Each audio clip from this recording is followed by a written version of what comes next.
This is BBC World News. I'm David Eads in Cape Town.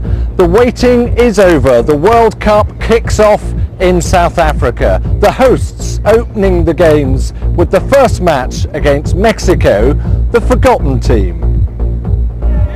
And it's not just about football. This is fun, this is festive in South Africa. I'm Peter Dobby here in the studio in London. The other headlines this hour: a state of emergency is declared in southern Kyrgyzstan after at least 17 people were killed in gun battles. And twice as much oil may have leaked into the Gulf of Mexico than was previously thought. The White House summons BP's chairman to meet President Obama.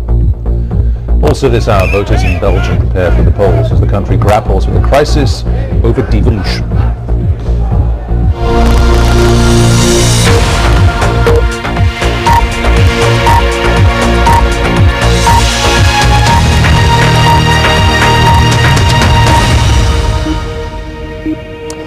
Well, you know what they say, good things come to those who wait. We've waited 4 years for this. I think that's long enough, don't you? The World Cup in South Africa is finally getting underway, and we've got the opening matches today. South Africa taking on Mexico. That's at Soccer City in Johannesburg. And here in Cape Town, at the Cape Town Stadium, France versus Uruguay, two former winners of this World Cup.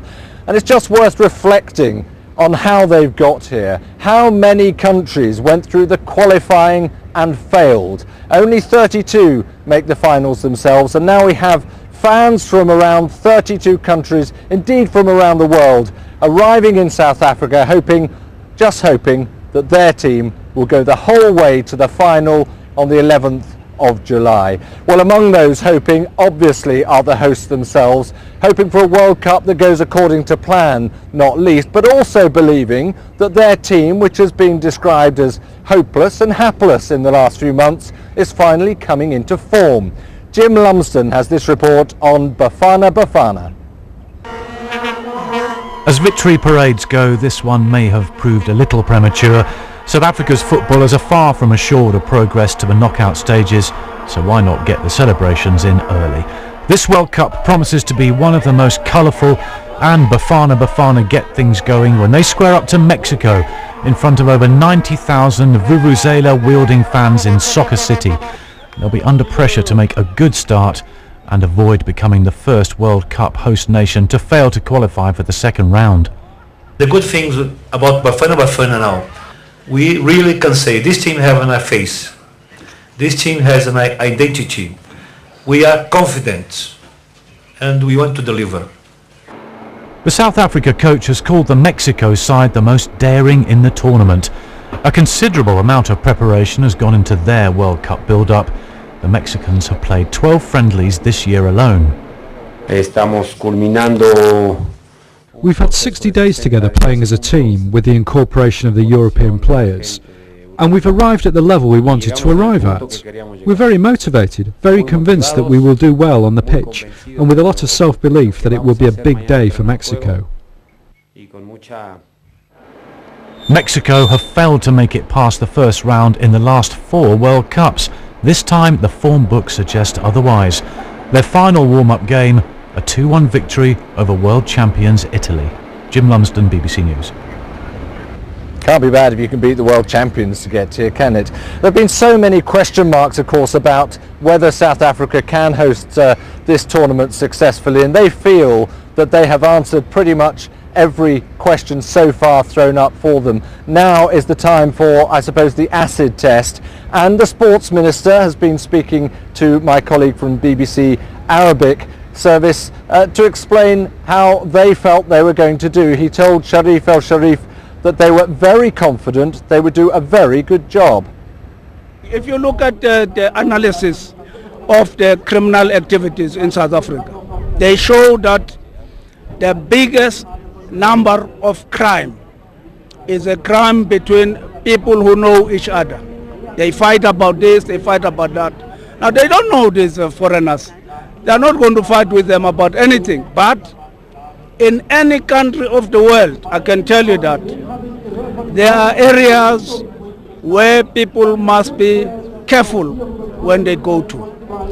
You can't just go to any part of any country any day of the or any time of the day. We have an experience. You know, we were in Germany in 2006. We were in Cologne when the German fans and the English fans were fighting. Our police were there. They have an experience of how to deal with this thing. We have been to Barbados and Jamaica in the Cricket World Cup. We have been around. Our police have been practicing consistently. Well, that's the view of the Sports Minister. The anticipation is certainly rising, as indeed the sun is in the sky here over Cape Town. How are all these teams going to fare? How are the African states going to cope at this World Cup? Well, let's find out, because I'm joined now by two of my colleagues from the African service, that's from the World Service, Peter Ndoro and Nomsa Maseko. Peter, if I could start with you. There is great anticipation, obviously, at hosting a World Cup in South Africa. Do you think there is a sense that for the countries that are here, for the African countries, that gives them just a little bit more sense of home advantage than perhaps they've had previously? David, I think that maybe it's a romantic idea that because it's happening here, it could happen. But I think if you look at the tournaments in the past years, African teams have certainly gotten better. And with the vuvuzelas going on and so many Africans here to watch the World Cup, I think that they believe that this could be something magical might happen this time around. Nomsa, it's interesting, isn't it? Obviously, over the course of the last decade or so, there are so many African players who are now global household names. And I suppose when you know you've got world celebrities in your team, that itself must help to consolidate, to build up a sense of confidence and self-belief.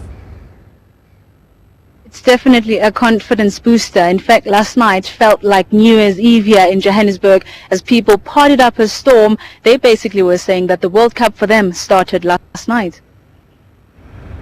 Well, they've got a long way to go, of course, and some tough matches ahead. Peter, if you had to pick out, let's say, two of the African sides who are going to shine, where would you go?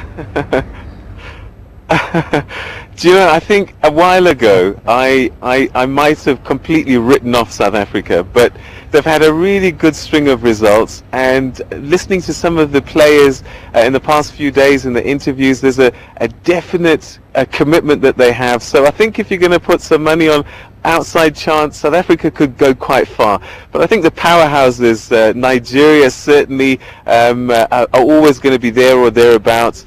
Côte d'Ivoire, if Drogba plays, I think they've always got a chance. But Ghana, certainly, they without SEN, but again, always a team that always performs well. If I had to put money on a team right now, I think I might just go with Ghana, probably. Well, you've done it now. Peter, Nomsa, thanks both very much indeed. We'll see just whether Peter proves to be right. It's a long old haul, isn't it? Now, another feature of this World Cup is the volunteers. You wouldn't believe it, but 68,000 people around the world volunteered to help. Well, they put their name down to be a volunteer, and we can introduce you now to the oldest of them all, Amrit Dyer, who is one of 18,000 who did get the nod. He was born in 1930, the year of the first World Cup, which was won by Uruguay.